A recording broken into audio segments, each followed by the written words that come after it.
আন্দোলনের সামনে থেকেও পিছিয়ে ব্যালটে রাজনৈতিক অঙ্গন থেকে বাদ পড়ার আশঙ্কায় নারীরা অংশগ্রহণ বাড়ানো আবশ্যক বলছেন বিশ্লেষকরা। মঙ্গলবার সকাল 7:30টায় শেষ হচ্ছে নির্বাচনী প্রচারণা। শেষ সময়ে নতুন আইন জারি, ভোট কেন্দ্রের 400 গজের মধ্যে মোবাইল নিষিদ্ধ। ঢাকায় 37 কেন্দ্র ঝুঁকিপূর্ণ জানালেন ডিএমপি কমিশনার। ময়মনসিংহের 583 ঝুঁকিপূর্ণ কেন্দ্র নিয়ে বাড়ছে উদ্বেগ।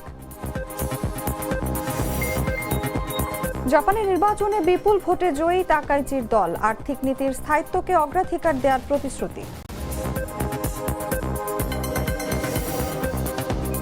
এবং বাংলাদেশকে ক্ষতিপূরণ সহ 3 শর্তে ভারতের বিপক্ষে খেলতে রাজি পাকিস্তান। আইসিসির সঙ্গে সমঝোতায় পৌঁছাতে চায় পিসিবি।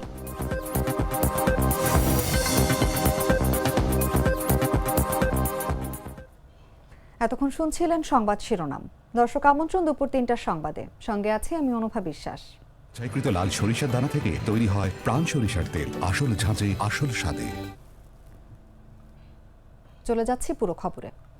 বাংলাদেশ দীর্ঘদিন ধরে নারী নেতৃত্বে অভ্যস্ত থাকলেও এবারে নির্বাচনে নারী প্রার্থীর সংখ্যা উল্লেখযোগ্যভাবে কম।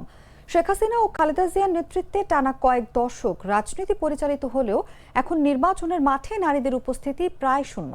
বিশেষজ্ঞরা বলছেন, কাঠামোগত বৈষম্য, দলীয় মনোনয়ন প্রক্রিয়া এবং নিরাপত্তাজনিত ঝুঁকির কারণে নারীরা পিছিয়ে পড়েছেন, যা গণতন্ত্রের পূর্ণ অংশগ্রহণে বাধা সৃষ্টি করছে। বিস্তারিত জাগো ডেস্ক রিপোর্টে। প্রথমবার ভোট দেবেন 20 বছর বয়সী আরিয়ানা রহমান।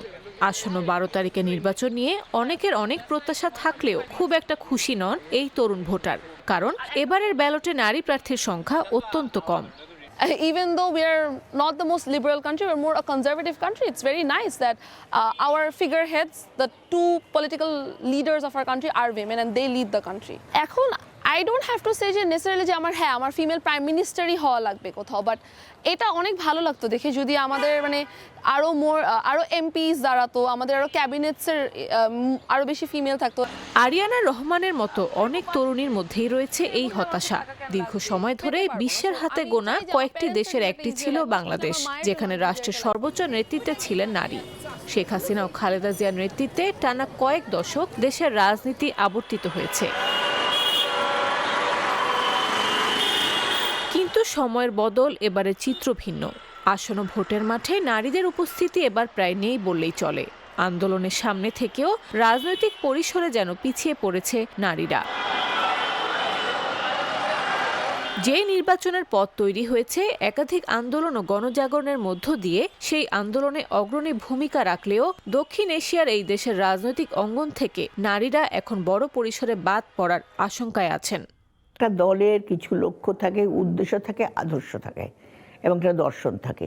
সেটাকে বোঝাবার জন্য পলিটিক্যাল স্কুল দরকার। তো সেটা কিন্তু আমরা মেয়েরা সেইভাবে পাইনি। এখন মেয়েরা অনেক শিক্ষিত হয়েছে, তাদের মধ্যে বিরাট পরিবর্তন এসছে। আপনারা দেখেছেন জুলাই যুদ্ধে কীভাবে মেয়েরা আমাদের সামনে চলে আসছে, কিন্তু দেখেন মেয়েরা কিন্তু টিকতে পারলো না। কেন পারলো না? একই অবস্থা প্রত্যেকটা পলিটিক্যাল পার্টিতে। এই মেয়েগুলো যেটা সাফার করছে, এটা সব পলিটিক্যাল পার্টি একই সাফার করে মেয়েরা। রাজনৈতিক বিশ্লেষকদের মতে কাঠামোগত বৈষম্য, দলীয় মনোনয়ন প্রক্রিয়া এবং নিরাপত্তাজনিত ঝুঁকির কারণেই পিছিয়ে পড়ছেন নারীরা। বড় দলগুলোর বিশেষ করে এটা একটা বড় কনসার্ন যে নারী প্রার্থী দিলে তারা জিতে আসতে পারবেন কিনা।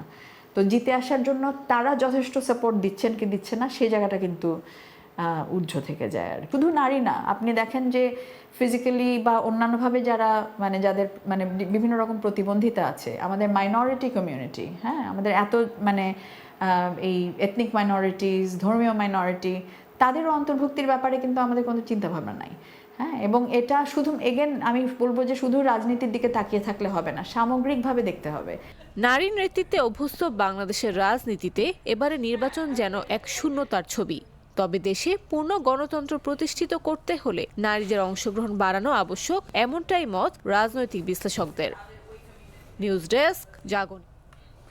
আগামী 12 ফেব্রুয়ারি অনুষ্ঠেয় ত্রয়োদশ জাতীয় সংসদ নির্বাচন ও গণভোটে প্রতিদ্বন্দ্বী প্রার্থীদের নির্বাচনী প্রচারণা শেষ হচ্ছে আগামীকাল। মঙ্গলবার সকাল 7:30টা পর্যন্ত প্রচারণা চালাতে পারবেন তারা।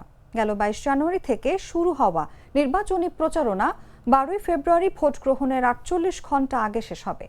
ইসির রাজনৈতিক দল ও প্রার্থীর আচরণ বিধিমালা 2025-এর 18 ধারায় বলা হয়েছে, কোনো নিবন্ধিত রাজনৈতিক দল কিংবা তৎকর্তৃক মনোনীত প্রার্থী বা স্বতন্ত্র প্রার্থী কিংবা তাদের পক্ষে অন্য কোনো ব্যক্তি ভোট গ্রহণের জন্য নির্ধারিত দিনের 3 সপ্তাহ সময়ের পূর্বে কোনো প্রকার নির্বাচনী প্রচার শুরু করতে পারবেন না এবং ভোট গ্রহণ শুরু হওয়ার পূর্ববর্তী 48 ঘণ্টা পূর্বে নির্বাচনী প্রচারণা সমাপ্ত করবেন।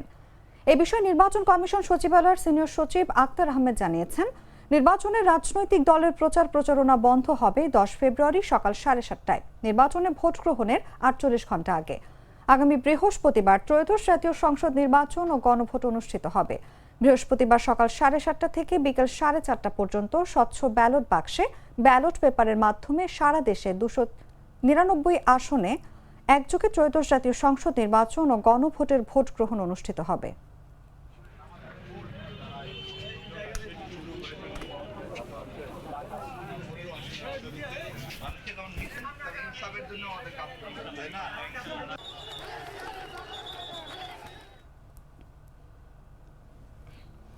ত্রয়োদশ জাতীয় সংসদ নির্বাচন ও গণভোটের বাকি মাত্র 2 দিন। এমন সময় নতুন আইন জারি করেছে ইসি। প্রিজাইডিং অফিসার সহ 3 ধরনের ব্যক্তি ছাড়া কেউ ভোট কেন্দ্রে মোবাইল নিয়ে যেতে পারবে না বলে জানিয়েছে নির্বাচন কমিশন। রোববার এই নিষেধাজ্ঞা বাস্তবায়নের নির্দেশনা পাঠিয়েছেন ইসির সিনিয়র সহকারী সচিব মোহাম্মদ শহীদুল ইসলাম।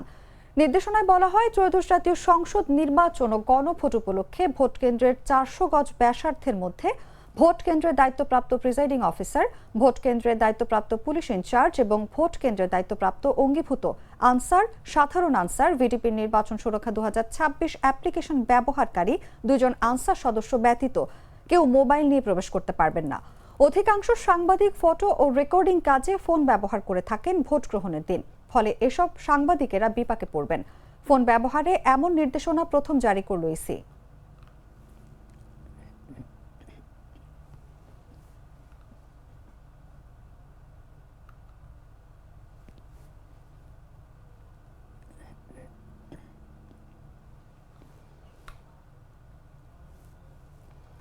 ঢাকা মহানগরীতে ভোট কেন্দ্রগুলোর মধ্যে 37টি ঝুঁকিপূর্ণ বলে জানিয়েছেন ডিএমপি কমিশনার শেখ মোহাম্মদ সাজ্জাদ আলী। বলেন, ঝুঁকিপূর্ণ কেন্দ্রগুলোতে থাকবে বডি ক্যামেরা। সোমবার দুপুরে ডিএমপি মিডিয়া সেন্টারে আয়োজিত নির্বাচন ও গণভোট উপলক্ষে ডিএমপি কর্তৃক গৃহীত নিরাপত্তা পরিকল্পনা সংক্রান্ত সংবাদ সম্মেলনে তিনি এসব কথা বলেন। 37টি ভোট কেন্দ্র চিহ্নিত করেছি ঝুঁকিপূর্ণ বলে মনে করে, এবং সেই 37টি কেন্দ্রে 7 জন পুলিশ অফিসার নিয়োজিত থাকবে। ভোট কেন্দ্রের পরিস্থিতি কন্ট্রোল রুমের মাধ্যমে পর্যবেক্ষণের জন্য থাকবে বডি অন ক্যামেরা। একাধিক ভোট কেন্দ্রের নিরাপত্তার জন্য থাকবে 180টি স্ট্রাইকিং টিম ও 510টি মোবাইল টিম। এছাড়া ঢাকা মহানগরীর 8টি ডিভিশনে 8টি পৃথক কন্ট্রোল রুম এবং 4টি বিশেষ কন্ট্রোল রুম স্থাপন করা হয়েছে। সুবিধাজনক স্থানে মোতায়েন থাকবে স্পেশাল রিজার্ভ ফোর্স। ঊর্ধ্বতন কর্মকর্তাদের সরাসরি নেতৃত্বে থাকা এইসব ফোর্স প্রয়োজনে দ্রুত যে কোনো স্থানে মোতায়েন করা হবে। জরুরি পরিস্থিতি মোকাবেলা করার জন্য সোয়াট, bomb disposal unit, dog squad, crime scene van ও অশ্বারোহী পুলিশ মোতায়েন করা হবে। ভোটের দিন যত ঘনিয়ে আসছে, ময়মনসিংহে প্রার্থী বাছাই নিয়ে ভোটারদের আগ্রহ তেমনই বাড়ছে। সেই সঙ্গে বাড়ছে ভোট কেন্দ্রের নিরাপত্তা নিয়ে উদ্বেগ। জেলার মোট ভোট কেন্দ্রের প্রায় অর্ধেককে ঝুঁকিপূর্ণ হিসেবে চিহ্নিত করা হয়েছে। এসব কেন্দ্রে বিশেষ নজরদারি ও বাড়তি নিরাপত্তা ব্যবস্থা নেওয়া হচ্ছে, যার কারণে সুষ্ঠু, শান্তিপূর্ণ ও ঝুঁকিমুক্ত ভোট গ্রহণ নিয়ে বাড়ছে দুশ্চিন্তা। বিস্তারিত জাগো-ডেস্ক রিপোর্টে। 12 ফেব্রুয়ারি অনুষ্ঠিত হতে যাচ্ছে ত্রয়োদশ জাতীয় সংসদ নির্বাচন। ভোটের দিন ঘনিয়ে আসায় ময়মনসিংহে প্রার্থী বাছাই নিয়ে যেমন ভোটারদের মধ্যে চলছে চুলচেরা বিশ্লেষণ, তেমনি ভোট কেন্দ্রের নিরাপত্তা নিয়েও বাড়ছে উদ্বেগ। সবার প্রত্যাশা সুষ্ঠু, শান্তিপূর্ণ ও ঝুঁকিপূর্ণ পরিবেশে ভোট গ্রহণ। জেলা প্রশাসন ও পুলিশ জানায়, ময়মনসিংহ জেলার 1365টি ভোট কেন্দ্রের মধ্যে 583টিকেই ঝুঁকিপূর্ণ হিসেবে চিহ্নিত করা হয়েছে, যা মোট কেন্দ্রের প্রায় 43%। এসব কেন্দ্রে বিশেষ নজরদারি ও বাড়তি নিরাপত্তা ব্যবস্থা নেওয়া হচ্ছে।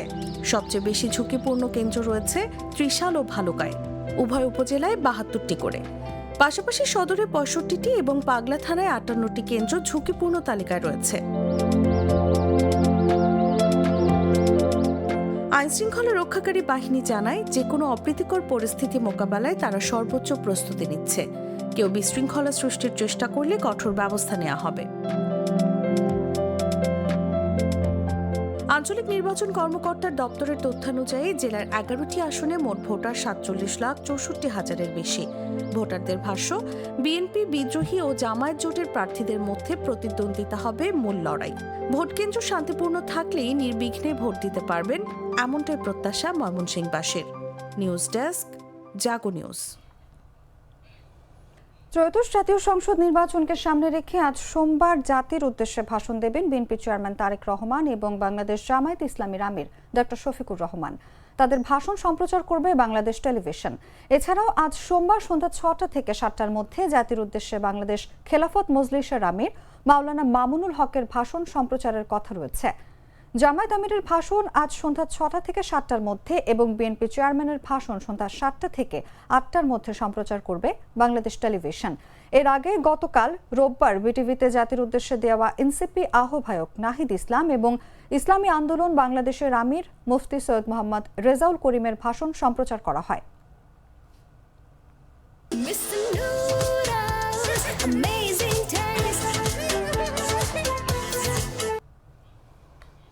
নাগরিক ঐক্যের সভাপতি মাহমুদুর রহমান মান্না ঢাকা 18 আসন থেকে নির্বাচন না করার ঘোষণা দিয়েছেন। রোববার রাত 12:15টার দিকে নিজের ভেরিফাইড ফেসবুক পেজে এই ঘোষণা দেন তিনি। পোস্টে তিনি জানান, ঢাকা 18 আসনে নির্বাচন করা ব্যয়বহুল, এই ব্যয় নির্বাহ করা সম্ভব নয় বলে প্রতিদ্বন্দ্বিতা না করার সিদ্ধান্ত নিয়েছেন। বিস্তারিত জাগো ডেস্ক রিপোর্টে। হাতে আর মাত্র 2 দিন, প্রার্থীরা ব্যস্ত শেষ মুহূর্তে নির্বাচনী প্রচারণায়। এরই মধ্যে ঢাকার গুরুত্বপূর্ণ আসন 18 থেকে প্রার্থিতা প্রত্যাহারের ঘোষণা দিয়েছেন নাগরিক ঐক্যের সভাপতি মাহমুদুর রহমান মান্না। রোববার রাত 12:15টার দিকে নিজের ভেরিফাইড ফেসবুক পেজে এই ঘোষণা দেন তিনি। পোস্টে তিনি প্রার্থিতা প্রত্যাহারের কারণও উল্লেখ করেছেন। মান্না বগুড়া 2 আসন থেকে নির্বাচনে প্রতিদ্বন্দ্বিতা করছেন, সেখান থেকেই তিনি এই পোস্ট দেন। মান্না লিখেছেন, তিনি বগুড়ায় অবস্থান করছেন। ঢাকা 18 আসনে নির্বাচন করা ব্যয়বহুল, এই ব্যয় নির্বাহ করা সম্ভব নয় বলে প্রতিদ্বন্দ্বিতা না করার সিদ্ধান্ত নিয়েছেন।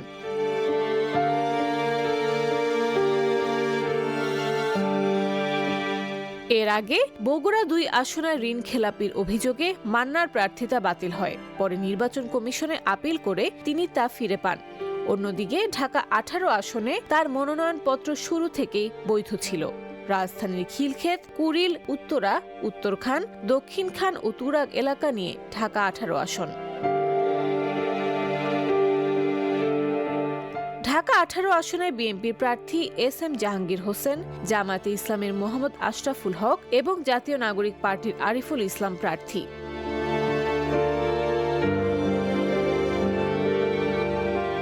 বগুড়া 2 আসনে বিএনপির প্রার্থী মীর শাহে আলম। এই আসনে জামায়াতের প্রার্থী আবুল আজাদ মোহাম্মদ শাহাদুজ্জামান।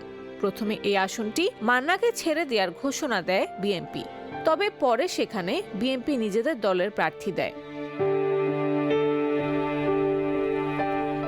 ডাকসুর দুবারের ভিপি, আওয়ামী লীগের এক সময়ের নেতা মাহমুদুর রহমান মান্না এর আগে একাধিকবার প্রার্থী হলেও কখনো তার সংসদে যাওয়া হয়নি। নিউজ ডেস্ক, জাগো নিউজ। ঢাকা মাওয়া এক্সপ্রেসওয়েতে পণ্য বোঝাই একটি দ্রুতগতির পিকআপ ভ্যান নিয়ন্ত্রণ হারিয়ে 2 জন নিহত হয়েছেন। সোমবার রাত 2:30টার দিকে এক্সপ্রেসওয়ে সিরাজদি খান উপজেলার নিমতলা আন্ডারপাসের উপর এই দুর্ঘটনা ঘটে। শ্রীনগর ফায়ার সার্ভিসের স্টেশন অফিসার দেওয়ান আজাদ হোসেন জানান, যশোর থেকে কাঁচা মাল নিয়ে রাজধানীর কারওয়ান বাজারের উদ্দেশ্যে যাচ্ছিল পিকআপ ভ্যানটি। এ সময় নিমতলা আন্ডারপাস অতিক্রমকালে গাড়িটি নিয়ন্ত্রণ হারিয়ে সামনে থাকা আরও একটি অজ্ঞাত গাড়ির পেছনে ধাক্কা দেয়। এতে পিকআপ ভ্যানটির সামনের অংশ ক্ষতিগ্রস্ত হয়, ফলে ঘটনাস্থলেই পিকআপের চালক নিহত হন। এছাড়া দুর্ঘটনায় গুরুতর আহত হেলপার ইসারুলকে আশঙ্কাজনক অবস্থায় উদ্ধার করে শ্রীনগর উপজেলা স্বাস্থ্য কমপ্লেক্সে নেওয়া হলে জরুরি বিভাগের কর্তব্যরত চিকিৎসক ডক্টর নিলয় তাকে মৃত ঘোষণা করেন।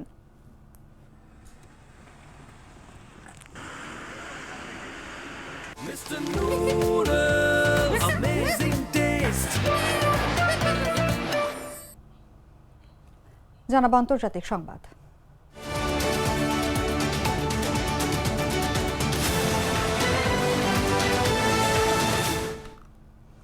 জাপানের প্রধানমন্ত্রী সানায়ে তাকাইচির দল দেশটির সাধারণ নির্বাচনে ভূমিধস জয়লাভ করেছে। দেশটির সংসদের নিম্নকক্ষে বিপুল ভোটে জয়ী হয়েছে তারা। সরকারি সম্প্রচারক NHK-র সংগ্রহ করা ফলাফল অনুসারে রোববারের নির্বাচনে শক্তিশালী নিম্নকক্ষের 465টি আসনের মধ্যে তাকাইচির লিবারেল ডেমোক্রেটিক পার্টি 316টি আসন জিতেছে, যা সংখ্যাগরিষ্ঠতার জন্য প্রয়োজনীয় 233টি আসনের চেয়ে অনেক বেশি। জয়ের পর সাংবাদিকদের সঙ্গে আলাপকালে তাকাইচি বলেন, ধারাবাহিকভাবে দায়িত্বশীল এবং সক্রিয় আর্থিক নীতির গুরুত্বের উপর জোর দিয়েছেন তারা। তিনি বলেন, আর্থিক নীতির স্থায়িত্বকে অগ্রাধিকার দেওয়া হবে এবং প্রয়োজনীয় বিনিয়োগ নিশ্চিত করা হবে। তাকাইচি অত্যন্ত জনপ্রিয় এবং ক্ষমতাসীন এলডিপি গত 7 দশকের বেশিরভাগ সময় ধরে জাপানকে শাসন করেছে। তবে তহবিল এবং ধর্মীয় কেলেঙ্কারির কারণে দলটিকে কিছুটা চাপে থাকতে হয়েছে। দলের রাজনৈতিক ভাগ্য পরিবর্তনের আশায় প্রধানমন্ত্রী তাকাইচি এই আগাম নির্বাচনের ডাক দেন। তাকাইচি কর ছাড় ও ভর্তুকির প্রতিশ্রুতি দিয়ে অনেক ভোটারের সমর্থন অর্জন করেছেন।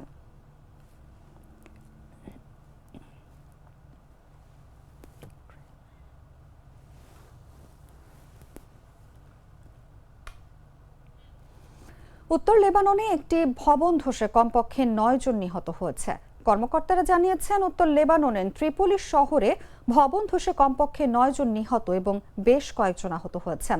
বেসামরিক প্রতিরক্ষা মহাপরিচালক ইমাদ ক্রেইশ রোববার রাতে লেবাননের গণমাধ্যমকে জানিয়েছেন, 9 জন নিহত হয়েছেন এবং 6 জনকে উদ্ধার করে হাসপাতালে নিয়ে যাওয়া হয়েছে। ভবনটি 2টি ব্লক নিয়ে গঠিত। প্রতিটি ব্লকে 6টি করে অ্যাপার্টমেন্ট ছিল। বাসিন্দারা ধারণা করছেন, ভবন ধসে পড়ার সময় প্রায় 22 জন ভেতরে অবস্থান করেছিলেন। লেবাননের রেড ক্রস এবং জরুরি ও ত্রাণ সংস্থাগুলোর সহায়তায় বেসামরিক প্রতিরক্ষা দলগুলো তল্লাশি ও উদ্ধার অভিযানে নেতৃত্ব দিচ্ছে। মেয়র আব্দুল হামিদ করিমে সাংবাদিকদের বলেন, অনিরাপদ ভবনের কারণে আমরা ত্রিপোলিকে একটি দুর্যোগ কবলিত শহর হিসেবে ঘোষণা করছি। প্রধানমন্ত্রী নওয়াফ সালাম এক বিবৃতিতে বলেছেন, যেসব ভবন খালি করতে হবে সেগুলোর সব বাসিন্দার জন্য আবাসন ভাতা প্রদানের জন্য সরকার সম্পূর্ণ প্রস্তুত।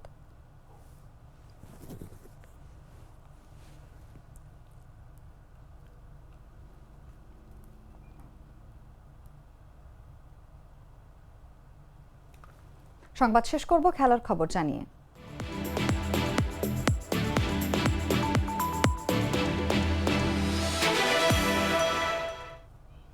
চলমান টি-20 বিশ্বকাপে গ্রুপ পর্বে ভারতের বিপক্ষে ম্যাচ বয়কটের সিদ্ধান্ত থেকে সরে আসতে পারে পাকিস্তান।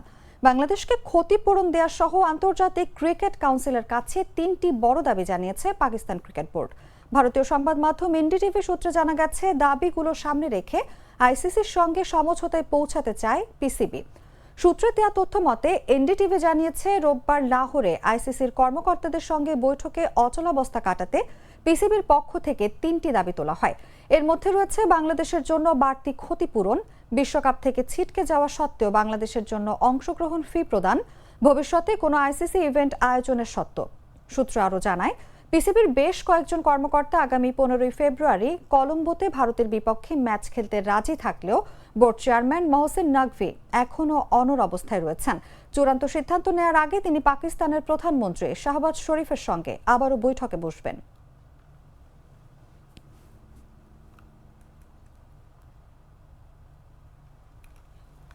সংবাদ শেষ করার আগে শিরোনামগুলো জানিয়ে দিচ্ছি আরও একবার।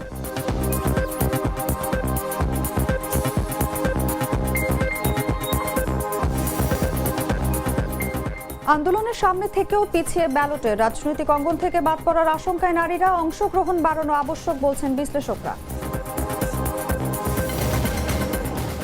মঙ্গলবার সকাল 7:30টায় শেষ হচ্ছে নির্বাচনী প্রচারণা। শেষ সময় নতুন আইন জারি, ভোট কেন্দ্রের 400 গজের মধ্যে মোবাইল নিষিদ্ধ।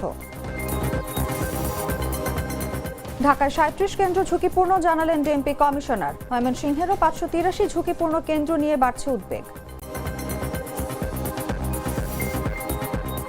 জাপানি নির্বাচনে বিপুল ভোটে জয়ী তাকাইচির দল, আর্থিক নীতির স্থায়িত্বকে অগ্রাধিকার দেওয়ার প্রতিশ্রুতি।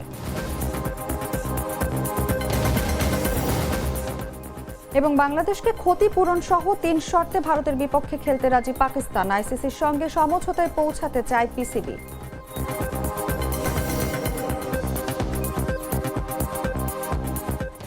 দর্শক, এই ছিল এখনকার মতো। এরপর বিকেল 5টায় দেখবেন দেশজুড়ে সংবাদ। প্রতি মুহূর্তে সর্বশেষ খবর জানতে ভিজিট করুন jagonews24.com। ফলো করুন আমাদের ভেরিফাইড ফেসবুক পেজ এবং সাবস্ক্রাইব করুন জাগো নিউজের ইউটিউব চ্যানেল। ধন্যবাদ সবাইকে।